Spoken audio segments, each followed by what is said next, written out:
नमस्कार साथियों, Gurukul coaching classes में आपका फिर से स्वागत है।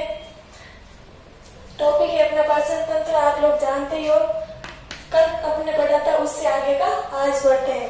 आप सब लोगों का इतना स्नेह और प्यार मिला और आगे भी आप सहयोग बनाए रखें। आगे आगे अपन और टॉपिक पढ़ते रहेंगे और जो मानव पाचन तंत्र है उसके सारे टॉपिक अच्छे से अच्छे कंटेंट देने की कोशिश करूंगी। तो आज स्टार्ट करते हैं पाचन तंत्र। थोड़ा रिवाइज कर लेते हैं। अपन ने कल क्या पढ़ा था उसके बारे में।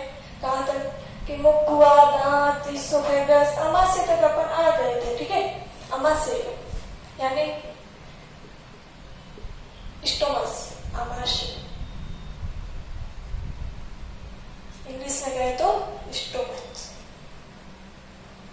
ठीक है, इससे आगे बढ़ते हैं। आमाशय में भी अपन ने पढ़ लिया था कि HCl स्रावित होता है और एक दो ग्रंथियां पड़ी थी, जैसे कि जठर रस स्रावित होता है, जठर ग्रंथियां। तो HCl कौन स्रावित करती है? अपनी जो ऑब्जेक्टिव सेल होती है वो HCl का स्रावन करती है और जठर सेल होती है जो एंजाइमों का स्रावन करती है। ये जो HCl होता है इसका जो पीएच होता है, पीएच मान, वो होता है अम्लीय। पीएच क्या होता है कि पीएच एक स्केल होती है, उसका मान होता है 0 से लेकर 14 तक। ठीक है, 0 से 14। तो इसमें 0 से 7 तक होता है अपना अम्लीय और 7 से 14 तक होता है वो होता है अपना क्षारीय। और जो अपना 7 होता है वो क्या होता है? उदासीय। ये जो HCl होता है ये पर्पल क्षारीय होता है। कैसा होता है?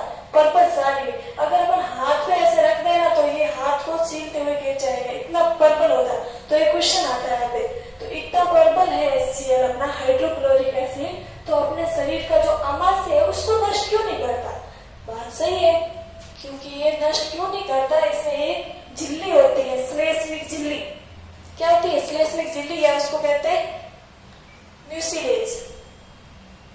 म्यूसिलेज जो अपने आमाशय की जो भित्ति है, दीवार है, उसको सुरक्षित रखता है, जिसके कारण क्या होता है कि अपने आमाशय को ये HCl होता है वो नुकसान नहीं पहुंचाता। अब देखते हैं कि आमाशय का HCl का कार्य क्या है। इसका कोई कार्य ही होगा, ये आमाशय में है क्यों?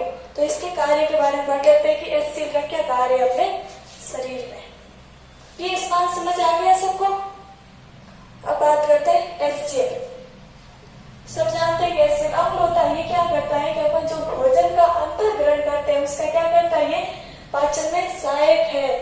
जो अपने भोजन में इसको क्या करता है? ये भोजन के साथ मिल जाता है और मिलने के बाद ये जो भोजन का जो पीएच होता है उसको अम्लीय कर देता है। कैसा कर देता है? अम्लीय, जिसके कारण अपने भोजन में अभिक्रिया होती है और उसके बाद भोजन की एक लुप्ति की तरह बन जाता है। उस लुप्ति को कहते हैं काइल। जो अर्धपच्चा भोजन होता है या अपन कह सकते हैं अर्ध सेमीकंडक्टिव होता है, उसको काइल कहते हैं। ठीक है, जो आमाशय भोजन होता है HCl से मिला हुआ होता है उसको कहते हैं काइल। ठीक है, अब इसके और क्या कार्य होता है? ये जो अपने शरीर भोजन अपन अंतःकरण करते हैं उसके साथ जो जीवाणु आ जाते हैं उस जीवाणु को क्या करता है? ये नष्ट कर देता है। जीवाणु को क्या कर देता है? नष्ट कर देता है। दूसरा क्या कार्य है? दूसरा कार्य ये भोजन को अम्लीय कर देता है। ठीक है, यहाँ तक की बात समझ आ गई। दूसरी बात ये है कि कभी कभी क्या होता है कि वैसी जानकारी के लिए बता देते हैं, कभी कभी क्या होता है कि अपन का ये इसमें एक एंजाइम होता है या हार्मोन। क्या होता है? हार्मोन। आमाशय में एक हार्मोन होता है जिसका नाम है गैस्ट्रीन। इसको क्या कहते हैं? इसको कहते हैं बायोलॉजिक क्लॉक, जैविक घड़ी। क्या कहते हैं? जैविक घड़ी। ये जो हार्मोन है अपना, इसको जैविक घड़ी कहते हैं। अब जैविक घड़ी क्या होती है? घड़ी का कार्य क्या होता है? ये तो सब जानते हैं कि अपना अपन को टाइम बताती है और अप टू डेट रखती है। तो इसका क्या कार्य है अपने आमाशय में? तो ये क्या करती है, जब भी अपन को भूख लगती है तो क्या होता है? ये अपने जो आमाशय होता है उसकी भित्ति होती है ना, ये अपना आमाशय है, ये बना हुआ है ना आमाशय, स्टोमच। ठीक है, इसके जो भित्ति होते हैं, जो से श्लेष्मा के द्वारा घिरी हुई होती है। इसके जो भित्ति होती है उसके भित्ति से ये गैस्ट्रिन नामक हार्मोन स्रावित होता है। कब स्रावित होता है? जब कोई स्वादिष्ट भोजन देखते हैं या फिर उसकी खुशबू महसूस करते हैं, तब क्या होता है? गैस्ट्रिन स्रावित होता है। या फिर ऐसे कह सकते हैं अपने भोजन करने का जब वक्त होता है ना, उसी टाइम पर वो भूख लग जाती है। क्या लग जाती है? भूख लग जाती है। क्यों लगती है भूख? क्योंकि ये गैस्ट्रिन होता है, वो स्रावित होता है। अपन को ये बताती है कि अपन को अभी भूख महसूस हो रही है। अपन टाइम नहीं देखते तो भी अपने अंदर से ये अपन को इंडिकेट कर देता है कौन? गैस्ट्रिन की अभी भूख लगी है और खाना जरूरी है, इसलिए इसको जैविक घड़ी भी कहते हैं। और ये जब गैस्ट्रिन जो है हार्मोन है ये स्रावित होता है, तब ये जो अमाशय की झिल्ली है इसके द्वारा जो अपना HCl होता है उसको भी स्रावित करने के लिए उत्तेजित करता है। ठीक है, उसके बाद क्या होता है? अपन भोजन कर लेते हैं तो ठीक है, भोजन को पाचन की प्रक्रिया शुरू होती है। बाई चांस कभी कभी क्या होता है कि अपन भोजन नहीं करते, उस टाइम जब पेट में गुड़गुड़ होती है, बोलते हैं कि छुए कूद रहे, ठीक है, तो उस टाइम अपन भोजन नहीं करते हैं तो हमारे शरीर में क्या होता है? ये जो गैस्ट्रिन के माध्यम से अपना HCl उत्तेजित होकर स्रावित हुआ था अमाशय में, उसका क्या करता है? जो अपने अमाशय की जो भित्ति होती है ना, इसको नष्ट करने लगता है। क्या करता है? नष्ट करने लगता है। उससे क्या होता है? अपने जो ये गैस्ट्रिन है ये जो भित्ति होती है उसको नष्ट करता है, और नष्ट करते हैं भोजन काफी देर तक नहीं करते तो फिर क्या होता है? गैस की प्रॉब्लम होती है। क्या होती है? गैस की प्रॉब्लम होती है, जिससे ये बहुत ही घातक हो सकता है अपने शरीर के लिए। और ये जब HCl इसको नष्ट करने लगेगा तो अपन कभी कभी कहते हैं कि अमाशय में से जलन सी होती है, या फिर उसको अपन सुनते हैं कभी कभी कि उसको अल्सर भी कहते हैं। तो वो ये होता है। इसका एक ही उपाय है, इस गैस को कम करने के लिए अपन को भोजन करना चाहिए। जब भी जैविक घड़ी अपन को सूचित करे तब अपन को भोजन करना चाहिए। ये बहुत ही हानिकारक हो सकता है। ठीक है, यहाँ तक समझ आ गई? आगे बात करते हैं इसमें से स्रावित होने वाले एंजाइम।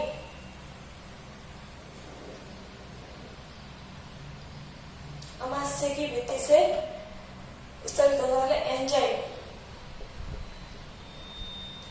एंजाइम मुख्य रूप से 3 प्रकार के होते हैं। एंजाइम मुख्य रूप से कितने प्रकार के? अमाशय में 3।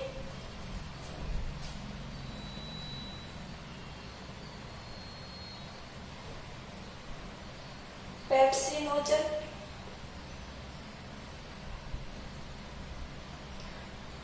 प्रोरेनिन और तीसरा है अपना लाइपेज। ठीक है, ये 3 प्रकार के एंजाइम है जो अपने अमाशय है ना, अमाशय की भित्ति से स्रावित होते हैं। ये क्या होता है? ये सक्रिय नहीं होते। क्या होते हैं? निष्क्रिय अवस्था में पाए जाते हैं। ये जब स्रावित होते हैं ना तो निष्क्रिय अवस्था में होते हैं और अपने भोजन को पाचित नहीं कर सकते, भोजन को पचाने में सहायक नहीं होते। इसको अब सक्रिय मोड करेगा तो अपना जो HCl है अपने अभी बढ़ा, वो क्या करता है? इनको सक्रिय करता है। सक्रिय कैसे करता है?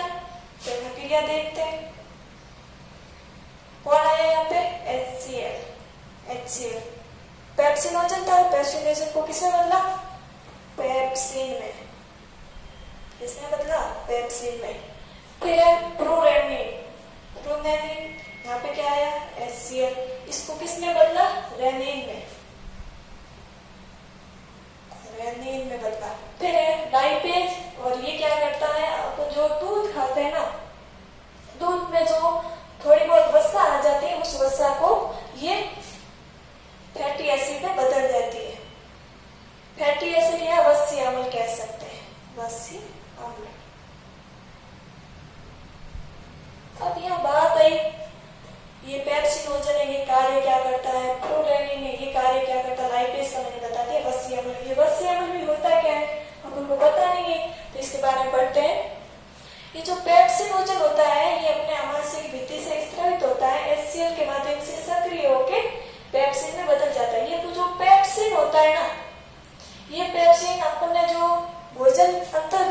गया मुख कुआ के द्वारा। तो फिर मैंने कल बताया था कि 30% भोजन का जो पाचन होता है स्टार्च का, किसका? स्टार्च का पाचन, स्टार्च है वो 30% उसका पाचन हो जाता, मतलब माल्टोज में बदल जाता है, माल्टोज में बदल जाता है।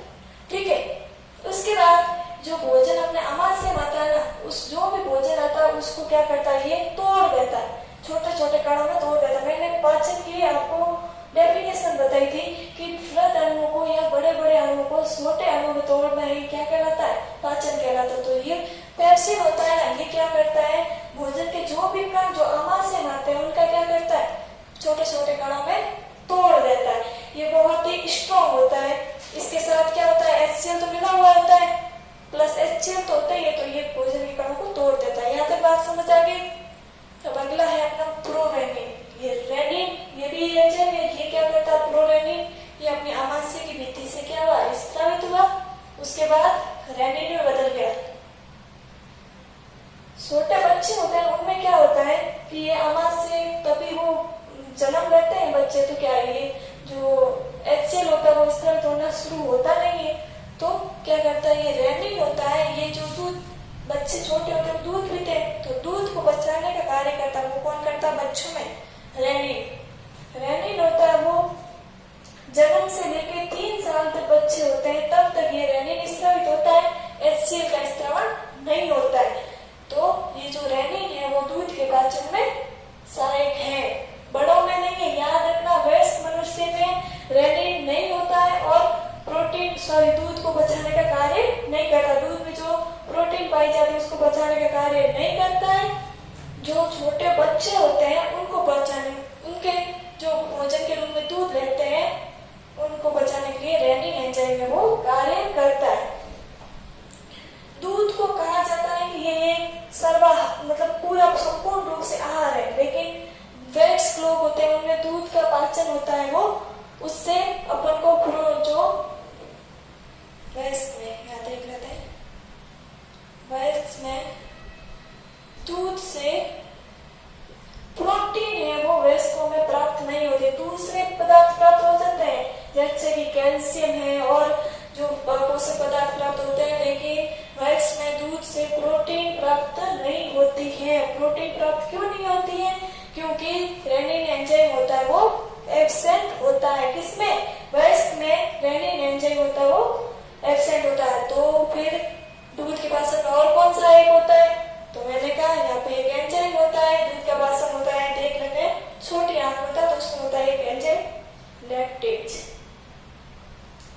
लैक्टेज एंजाइम होता है, वो क्या करता है दूध की प्रोटीन पर कार्य करता है और उसमें से जो वसा होती है उस पर कार्य करके वसा अंगों में बदल देता है। ठीक है, यहाँ तक समझ आ गई। तो ये बात हो गई अपने शरीर में अमाशय में जो पाए जाते हैं एंजाइम उनके बारे में। ठीक है, यहाँ तक समझ आ गया, आगे बढ़ते हैं।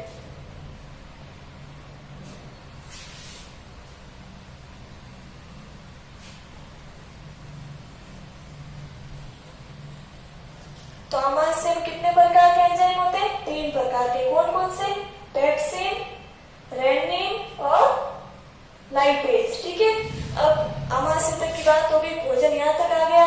अमाशय में जो भोजन था उसका मैंने नाम बताया, क्या था, काइल, उसको क्या कहते हैं, काइल। जो मुख कुआ में जो भोजन आया था ना उसको क्या कहते थे, बाइल, बाइल, बाइल। और अपन अपनी भाषा में कहें तो क्या कहेंगे उसको, निवाला, तो उसको क्या कहते हैं, मुख कुआ में भोजन होता है उसको बाइल कहते हैं, और अमाशय में जो भोजन होता है उसको काइल कहते हैं। इसके बाद अमाशय में बात हो गई, अमाशय के बाद भोजन का आएगा, इस वाले भाग से छोटी आंत में जो प्रवेश करेगा, ये वाला भाग है, इसको कहते हैं अपने ग्रहणी, क्या कहते हैं, ग्रहणी, जिसको इंग्लिश में कहते हैं ड्यूडेनम, क्या कहते हैं, ड्यूडेनम। ठीक है, यहाँ पे क्या होता है, एक स्पीकर पाया जाता है, जैसे कि अपने घर में प्रवेश करते हैं तो दरवाजा होता है, और बड़े बड़े घर होते हैं तो वहाँ क्या होता है, वहाँ पे वॉचमैन होता है। तो उसी तरह यहाँ पे भी मान सकते हैं वॉचमैन होता है, जिसको क्या कहेंगे, कार्डिक, कार्डिक। ये क्या करता है, ये जो भोजन जो अमाशय में आ गया था उसके बाद वापस वापस इसमें जाने के लिए रोकता है। ठीक है, तो भोजन जो अपने अंतर ग्रहण किया था अमाशय में आ गया, अमाशय से वापस इसोफेगस में जाने के लिए रोकता है, उसको कहते हैं कार्डिक। और फिर यहाँ पे मैंने बात बताई आपको ग्रहणी की, ग्रहणी को कहते हैं डुडेनम। तो डुडेनम यहाँ पे भी वॉशमैन है, घर है, मेन गेट आया, उसके बाद ये जो अपने घर का डोर है, तो 2-3 दरवाजे होते हैं। उसी प्रकार समझिए कि यहाँ पे भी हम मान लो कि दरवाजे होते हैं, उसको वॉल्व कहते हैं। ठीक है, तो जो अपना यहाँ पे था स्टोमक यानी अमाशय और इसोफेगस के मध्य था, उसको तो का कार्डिक नाम दिया मैंने। ठीक है, फिर अमाशय से भोजन छोटी आंत में जा रहा है, तो यहाँ पे भी दरवाजा होता है, या फिर मान लेते हैं कि वॉशमैन है, तो उसको कह देंगे पाइलोरिक स्पिंडर।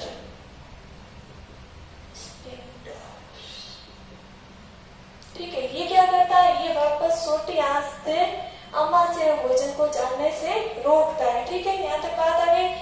कहाँ तक पहुंचे, मुकुआ से अमाशय तक, अमाशय से ग्रहणी तक आ गए। अब ग्रहणी, जहाँ से ग्रहणी और छोटी आंत जुड़ती है, यहाँ से अपनी छोटी आंत स्टार्ट हो जाती है।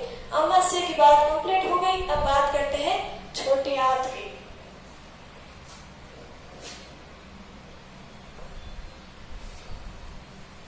छोटी आंत जिसको कहते हैं स्मॉल इंटेस्टाइन, ये जो यहाँ से शुरू होती है, ये अंदर जो वलित भाग होता है ना, इसको कहते हैं छोटी आंत। क्या कहते हैं, छोटी आंत। ये यहाँ से शुरू होती है, ये ऐसे वलित रूप से ऐसे होती है, इसको क्या कहते हैं, छोटी आंत। और हिंदी इंग्लिश में कहते हैं अपने स्मॉल इंटेस्टाइन, ये लिखा हुआ स्मॉल इंटेस्टाइन। तो इसकी बात करते हैं। और साइंस की भाषा में हिंदी में एक और कहते हैं सुदांत्र, छोटी आंत्र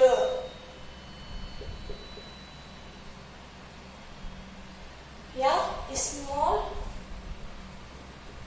इंटेस्टाइन।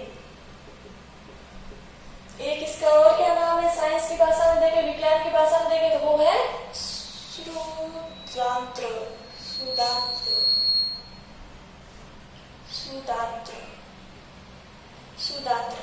इसके मेन रूप से 3 भाग होते हैं। कितने भाग होते हैं, 3 भाग। पहला है अपना डुडेनम, डुडेनम। दूसरा है जेजुनम, जेजुनम। तीसरा है अपना इलियम।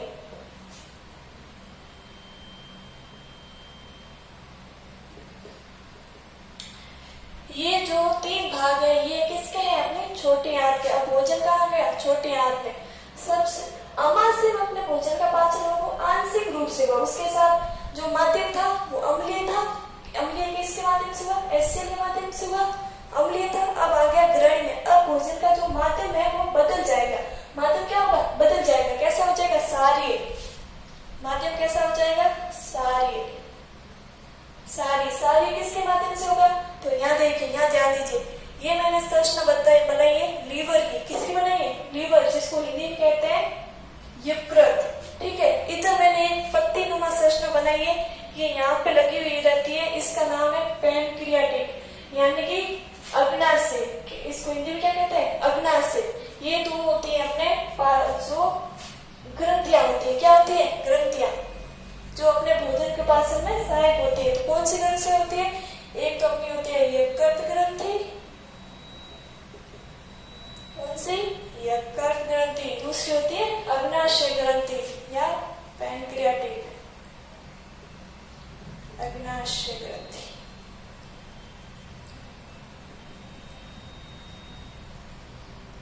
कल मैंने बताया था कि अपने भोजन में जो पाचन में सहायक होती है वो ग्रंथियां होती है, वो 3 प्रकार की होती है। एक तो अपने पढ़ ली थी मुकुआ में ग्रंथियां, जो 3 प्रकार की थी, मैंने कल पढ़ाया। अब अगली है जो, एक तो अपनी है लीवर वाली यकृत ग्रंथि, और दूसरी है अपनी पैनक्रियाटिक यानी अग्नाशय ग्रंथि। ठीक है, अब इनका ये भोजन को पाचित करने में किस प्रकार सहायक होती है उसके बारे में देख लेते हैं। एक बात और, ये जो यकृत ग्रंथि होती है ना, ये अपने शरीर की सबसे बड़ी ग्रंथि है। ये क्या है, अपने शरीर की सबसे बड़ी ग्रंथि है। क्वेश्चन आ सकता है कि अपने शरीर की सबसे बड़ी ग्रंथि कौन सी है, तो कौन सी है, यकृत ग्रंथि। और दूसरा क्वेश्चन ये बनता है कि अपने शरीर की मिश्रित ग्रंथि कौन सी है। मिश्रित ग्रंथि यानी अंतःस्रावी भी है और बहिःस्रावी भी है, तो वो है अपनी अग्नाशय ग्रंथि। समझ आ गया यहाँ तक। अब बात यह है कि अंतःस्रावी क्या होता है और बहिःस्रावी क्या होता है। तो अंतःस्रावी वो होते हैं जो अपना जो स्त्राव होते हैं वो सीधा रक्त के अंदर छोड़ते हैं, उनमें कोई नलिका नहीं होती है, नलिका विहीन होती है, वो होती है अपनी अंतःस्रावी ग्रंथियां। कौन सी होती है, अंतःस्रावी ग्रंथियां। दूसरी मैंने बताई बहिःस्रावी ग्रंथियां। बहिःस्रावी ग्रंथियां कौन सी होती है, वो होती है जो अपना स्त्राव है, हार्मोन या एंजाइम कुछ भी हो, वो छोड़ती है। वो किससे छोड़ती है, नलिकाओं के माध्यम से छोड़ती है, उसको कहते हैं बहिःस्रावी ग्रंथियां।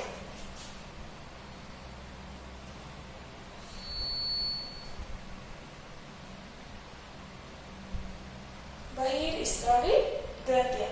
तो ग्रंथियों के बारे में आपको बात समझ आ गई। ग्रंथियों को कितने प्रकार के थे, 2 प्रकार के, अंतःस्रावी और बहिःस्रावी ग्रंथियां।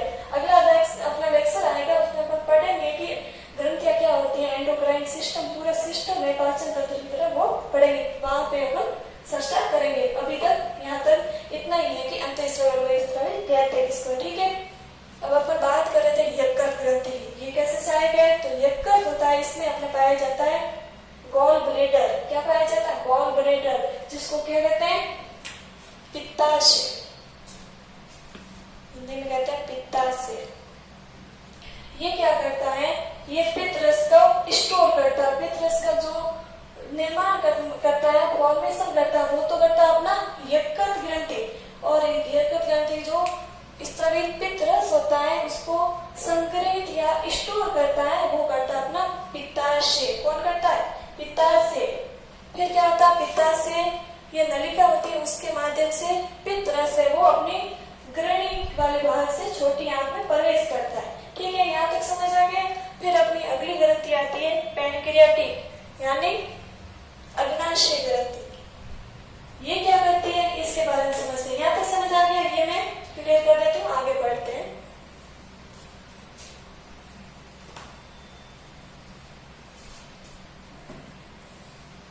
अग्नाशय, इसमें एक प्रकार का द्वीप पाया जाता है।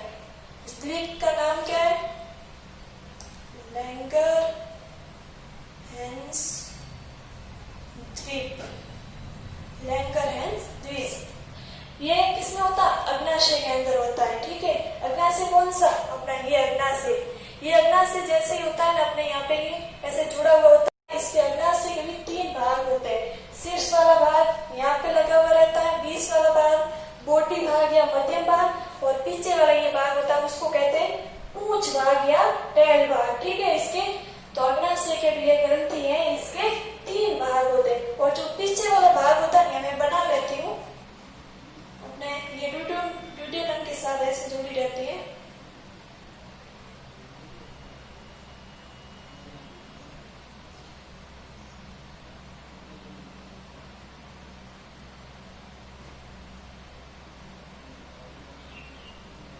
ये इस प्रकार से ड्यूटेनम यानी अपनी जो ग्रहणी होती है उसके साथ ये जुड़ी होती रहती है। कौन, अपनी अग्नाशय ग्रंथि। ठीक है, ये वाला भाग होता है यहाँ पे शीर्ष भाग कहते हैं इसको, शीर्ष भाग। ये अपने यहाँ पे जुड़ा हुआ रहता है और यहाँ से जैसे ही रस आते हैं और इसमें आते जाते हैं और यहाँ से आगे जाते हैं। ठीक है, ये 20 वाला भाग है, इसको कहते हैं बोटी भाग या मध्यम। फिर है ये टैल भाग यानी पूंछ भाग। ठीक है, ये जो पूंछ वाला भाग होता है, यहाँ पे संरचना पाई जाती है इस प्रकार से। ये संरचना क्या होती है, इसका नाम होता है पलिया। मैं नाम लिख लेती हूँ, पलिया। पलिया क्या होती है, स्प्लीन, इसको इंग्लिश में कहते हैं स्प्लीन। ये क्या होती है, इसका क्या कार्य होता है, तो इसका कार्य ये होता है कि अपने शरीर में जो रक्त है ना, रक्त के भी 3 प्रकार की कणिकाएं होती है। कौन कौन सी, आरबीसी यानी लाल रक्त कणिका, डब्ल्यूबीसी यानी श्वेत रक्त कणिका, और तीसरी अपनी प्लेटलेट्स यानी डिंबाणु। तो अपनी जो आरबीसी है, मैंने अभी बताया आरबीसी या फिर लाल रक्त कणिका, उसका जो भक्षण होता है, उसको जो नष्ट किया जाता है, वो कहाँ किया जाता है? पल्लिया के अंदर किया जाता है। कहाँ किया जाता है? पल्लिया के अंदर किया जाता है। और ये जो आरबीसी होती है, इसका जो जीवन काल होता है वो होता है 120 दिन का। कितना होता है? 120 दिन का। ये सारा आगे रक्त परिसंचरण तंत्र आएगा, उसमें अपन चर्चा करेंगे। ठीक है, यहाँ तक ही समझ आ गया? पल्लिया। और इसका क्या कार्य होता है? जो नवजात शिशु होते हैं उनमें रक्त का जो निर्माण होता है वो कहाँ होता है? अपनी पल्लिया में होता है। कहाँ होता है? पल्लिया में, स्प्लीन में होता है। और जो वयस्क होते हैं उनमें जो रक्त का निर्माण होता है वो कहाँ होता है? वो होता है बोन मेरो में। बोन मेरो किसमें होता है? बोन मेरो में, जिसको हिंदी में कहते हैं अस्थि मज्जा, यानी कि जो अपने अस्थियां होती हैं उसके मध्य वाला भाग होता है, उसके अंदर रक्त का निर्माण होता है, उसको कहते हैं अस्थि मज्जा या बोन मेरो। तो यहाँ तक ये बात आगे समझ आ गई। ये आगे अपन और चर्चा करेंगे। ठीक है, अब इसकी बात करते हैं। इसमें होती है लैंगरहैंस द्वीप। इसके अंदर लैंगरहैंस द्वीप पाए जाते हैं और इसके अंदर 3 प्रकार की कोशिकाएं होती है। कितने प्रकार की? 3 प्रकार की। ये जो अपना लैंगरहैंस द्वीप है, ये 3 प्रकार की कोशिका या सेल इसमें पाई जाती है। कौन कौन सी होती है? पहली है अपनी अल्फा सेल या अल्फा कोशिका, दूसरी है अपनी बीटा सेल और तीसरी है अपनी डेल्टा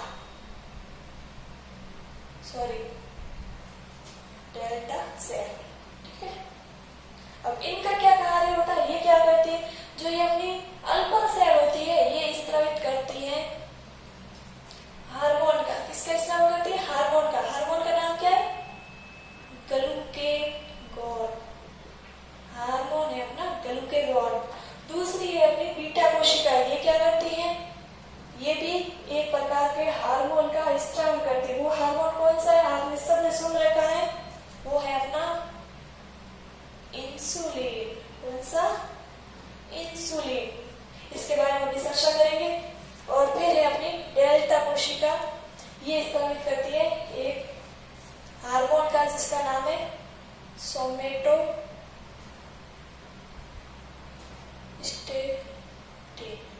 ठीक है, ये 3 प्रकार की कोशिकाएं हो गई। शुरुआत से देख लेते हैं। अग्नाशय ग्रंथि स्थिति बता दी। ठीक है, अग्नाशय ग्रंथि, इसके अंदर होता है एक प्रकार का लैंगरहैंस द्वीप। अभी मैंने सृष्टा यहाँ बता दी थी। ठीक है, लैंगरहैंस द्वीप में 3 प्रकार की कोशिकाएं पाई जाती है, सेल पाई जाती है। वो कौन कौन सी? अल्फा सेल, बीटा सेल और गामा सेल या डेल्टा सेल। ठीक है, तो इसमें से जो अल्फा कोशिका होती है वो ग्लूकेगॉन का स्त्राव करती है, बीटा सेल है वो अपने इंसुलिन का स्त्राव करते हैं, और जो ये डेल्टा या गामा सेल है ये सोमेटोस्टेटिन हार्मोन का स्त्राव करती है। हार्मोन का सिंबल हार्मोन। ठीक है, अब अपन बात कर लेते हैं थोड़ी इंसुलिन की। थोड़ा बेसिक ज्ञान भी होना चाहिए, व्यवहारिक ज्ञान भी होना जरूरी है।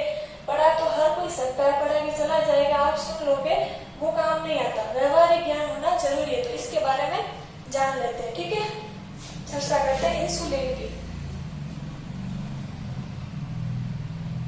यहाँ लिख लेती हूँ इंसुलिन। क्या होता है कि अपन भोजन ग्रहण किया, कार्बोहाइड्रेट। ठीक है, कार्बोहाइड्रेट जो किसमें बदलता है? एंजाइम के माध्यम से ग्लूकोज में। ग्लूकोज का जो पाचन होता है वो होता है इंसुलिन के माध्यम से। इंसुलिन कहाँ से है? बीटा सेल से है। ठीक है, जो इंसुलिन है वो बीटा सेल से है और ग्लूकोज पर कार्य करता है। तो उन्होंने सुना है ना कि जो किसान होते हैं वो कभी बीमार नहीं पड़ते और उनमें जो ज्यादा वसा का स्टोर वगैरह भी नहीं होता। क्यों होता है ऐसा? तो वो क्या होते हैं, वो जितना भोजन अंतर्ग्रहण करते हैं उसको वापस ऊर्जा के रूप में वो बाहर निकाल देते हैं। कैसे? भोजन अंतर्ग्रहण किया, पाचन हुआ, ऊर्जा मिली और ऊर्जा उन्होंने कहाँ लगाई? काम के अंदर, खेतों में काम करके ऊर्जा को निकाल दिया। और जो शहरी लोग होते हैं जो ज्यादा खुश मिजाज मतलब शौकीन होते हैं ज्यादा आराम के, वो क्या करते हैं? खाना तो ठूस लिया, जो चट्टर मटर जो भी खाना था खा लिया, उसके बाद क्या होता है उसको पचाना पड़ेगा। पचाने के लिए क्या चाहिए अपन को, इंसुलिन। तो ये बीटा सेल है वो एक निश्चित मात्रा में इंसुलिन का स्त्रावण करती है। तो उसके माध्यम से क्या होगा, ये जो ग्लूकोज है उसको पचाने के लिए जो इंसुलिन निकलना था उतना तो निकल गया, लेकिन अपन ने क्या किया, कार्बोहाइड्रेट या जो ग्लूकोज है वो ज्यादा खा लिया है। तो उसको बचाने के लिए अब इंसुलिन की मात्रा है वो कम बढ़ गई। तो क्या होता है, ग्लूकोज होता है वो ज्यादा हो जाता है। ग्लूकोज क्या होता है अपने शरीर में ज्यादा हो जाता है। तो क्या होता है, कोई भी चीज ज्यादा हो जाती है तो क्या करते हैं, कहीं दूसरी जगह रखते हैं, स्टोर करते हैं। ठीक है, तो जो ये ग्लूकोज का स्टोर होता है वो अपने क्या होता है, मैंने ग्रंथि बताई थी, लीवर, यकृत ग्रंथि। जो यकृत होता है अपना, उसमें यकृत में क्या होता है, ग्लूकोज का स्टोर होता है। तो कोई भी चीज दूसरों के होते हैं तो उसको ये ग्लूकोज के रूप में इसको इस तरह इसको स्टोर नहीं करता। इसका जब ये इसके अंदर स्टोर हो जाता है यकृत ग्रंथि में, तो इसका नाम हो जाता है ग्लाइकोजन। ये ग्लूकोज से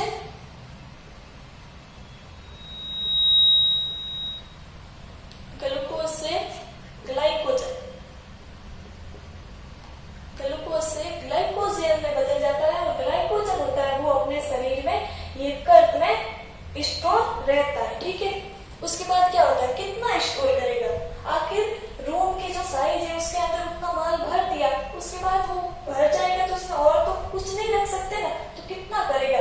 तो यहाँ क्या होता है, ग्लाइकोजन होता है वो ज्यादा मात्रा में जमा हो जाता है। तो क्या करता है यकृत इसको बोलता है भाई अब नहीं चाहिए, इतना ही रख सकते। ये क्या करता है, रक्त में स्टोर कर देता है। रक्त में आ गया ग्लूकोज ज्यादा, और ये जो ग्लूकोज होता है इसको अपन अपनी भाषा में कह सकते हैं, यहाँ लिख देती हूँ मैं, शर्करा।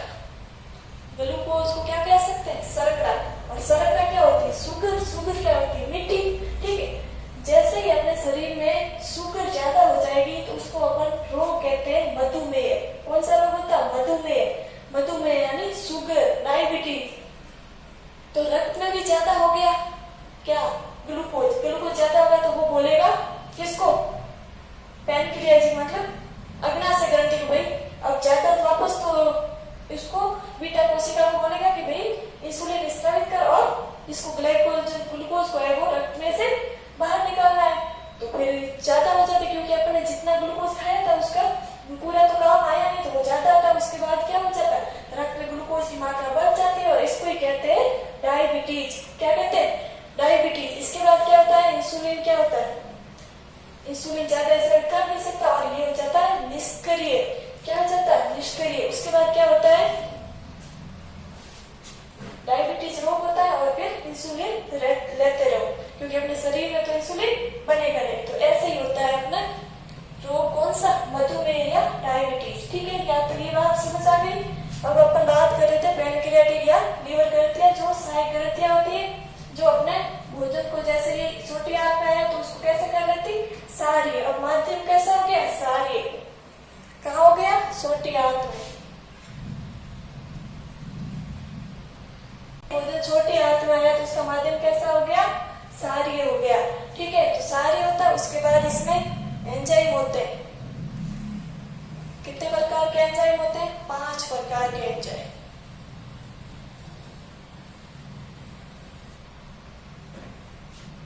अपन कह सकते हैं कि 5 प्रकार के सुपरमैन है। कौन कौन से है वो देख लेते हैं। ये कहाँ की बात हो रही है, छोटी आंत यानी शुद्ध आंत्र की। इसमें क्या होता है, एंजाइम। कितने प्रकार होते हैं, 5 प्रकार के। कौन से, लाइपेज। पहला कौन सा है, लाइपेज। दूसरा एमाइलेज। तीसरा सुक्रेज। तीसरा सुक्रेज। चौथा होगा न्यूक्लियस, न्यूक्लियेज। और 5वां हो गया माल्टेज। ठीक है, ये 3 प्रकार के होते हैं अपने एंजाइम। ये मैं क्लियर कर देती हूँ, इसके बारे में समझा देती हूँ ये एंजाइम कैसे भोजन को पचाते हैं।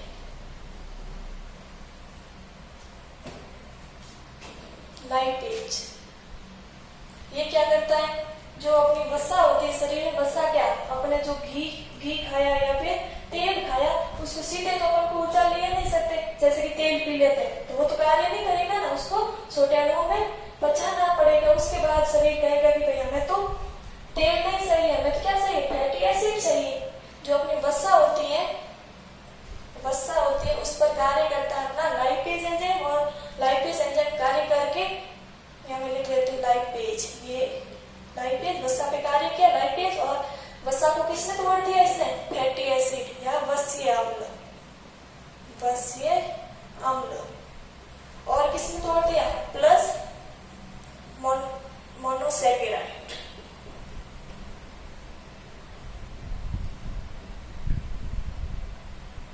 ठीक है, इसमें तोड़ दिया। उसके बाद आया अपना एमाइलेज। ये किसके कार्य करेगा, कार्बोहाइड्रेट। कार्बोहाइड्रेट क्या होता है, रोटी। अपन जो चपाती खाते हैं, रोटी है, चावल है, उसमें क्या होता है कार्बोहाइड्रेट। तो अपन ने क्या लिया कार्बोहाइड्रेट,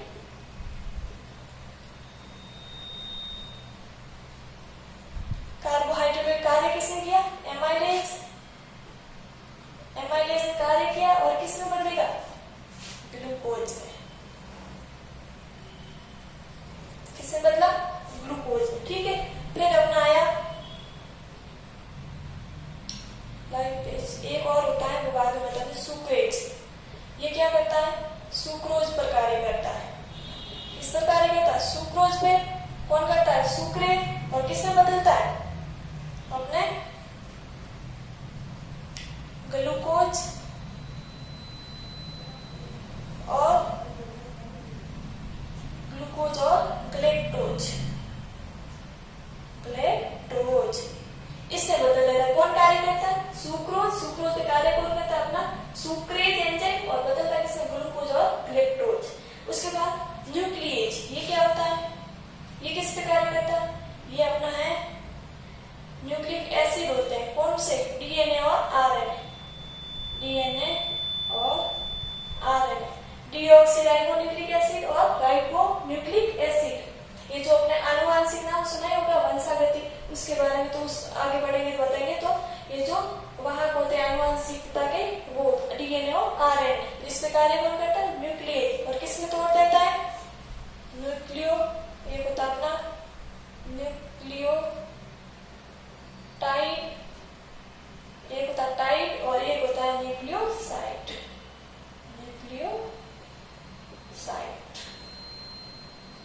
ठीक है, इसमें तोड़ दिया। दूसरा रहा माल्टोज, माल्टेज किससे कार्य करेगा, माल्टोज पर कार्य करेगा। माल्टोज पर कार्य करेगा कौन, माल्टेज, और बदलेगा किसमें, ग्लूकोज में। ये क्यों बदला, क्योंकि अपन ने खाया क्या था, घी, दूध, दही, रोटी, जो भी खाया था वो अपना शरीर सीधे अवशोषित नहीं कर सकता। इसलिए क्या किया, अपने शरीर में जो छोटी आंत में थे एंजाइम ने क्या किया, इनको तोड़ दिया। अपने कार्बोहाइड्रेट खाया तो उसको ग्लूकोज में तोड़ा, कि हमें तो कार्बोहाइड्रेट नहीं चाहिए, हमें क्या चाहिए, ग्लूकोज। तो ग्लूकोज अपने शरीर में अवशोषित होता है। उसके बाद क्या खाया, अपने वसा खाया। तो वसा में क्या खाया, दूध, घी खाया, घी और तेल खाया। तो उसका क्या हुआ, वो सीधे तो अपने शरीर में अवशोषित कर नहीं सकता। तो वो किसमें टूटे, अपने फैटी एसिड या वसा अम्ल में टूटे, और वो अपने शरीर में अवशोषित होता है और रक्त के माध्यम से पूरे शरीर में जाते हैं और फिर जीव द्रव्य के माध्यम से ऊर्जा का निर्माण करते हैं। ठीक है, उसके बाद अपने क्या खाया, प्रोटीन किससे प्राप्त होती है, जैसे दाल है, दूध है, उनसे प्राप्त होती है। तो प्रोटीन पर भी एक कार्य करता है एंजाइम, उसका नाम है ट्रिप्सिन। एक है ट्रिप्सिन, एक है इरेप्सिन।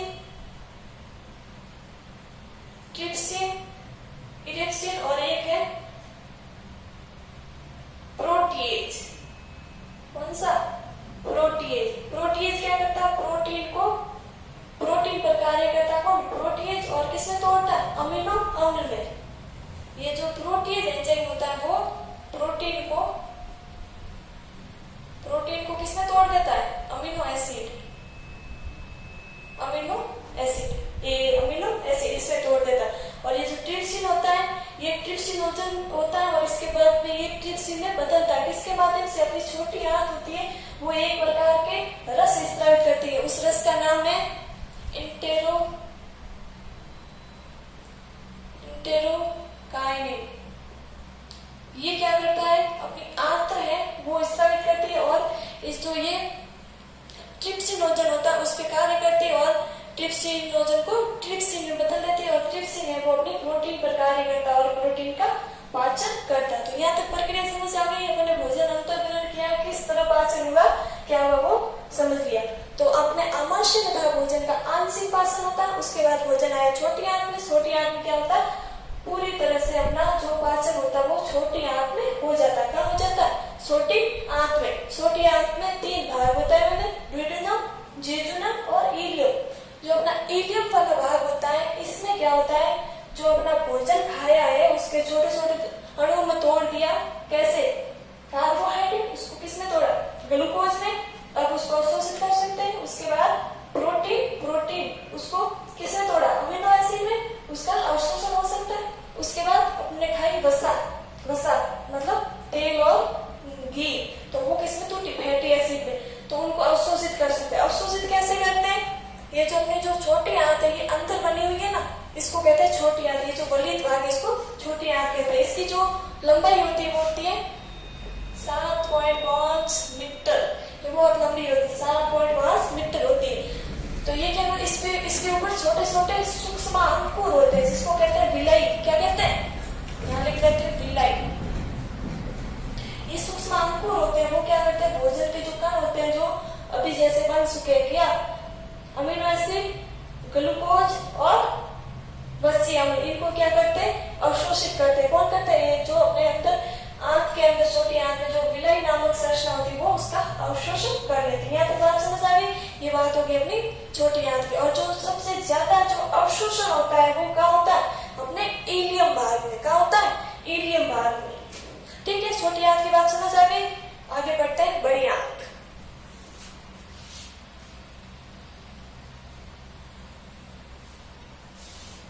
अगला है अपना बड़ी आंत, लार्ज इंटेस्टाइन, बड़ी आंत, लार्ज इंटेस्टाइन। ठीक है, अब बात आई बड़ी आंत की। अब यहाँ क्या होता है, अब पहले मैंने जो इसके वॉल्व बताए थे उसी प्रकार यहाँ पे भी है। यहाँ पे कौन सा है,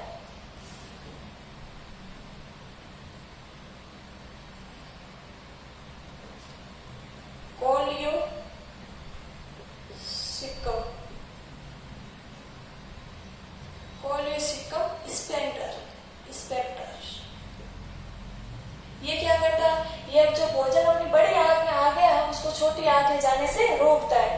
ये एक प्रकार का वॉल्व होता है। ठीक है, अब बात करते हैं बड़ी आंत की। बड़ी आंत में भी 3 भाग होते हैं। कौन कौन से,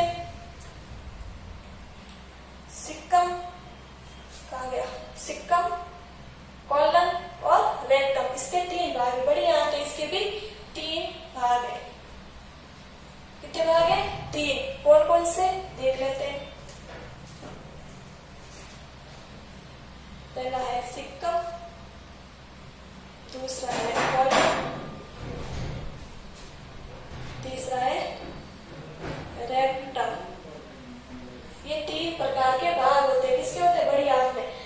छोटी आंत में पाचन हो गया, पूर्ण रूप से पाचन होता है वो छोटी आंत में होता है, और पूर्ण रूप से जो अवशोषण होता है वो भी भोजन करना होता है छोटी आंत में। उसके बाद भोजन है वो बड़ी आंत में आ गया। बड़ी आंत कहाँ से स्टार्ट होती है, यहाँ से।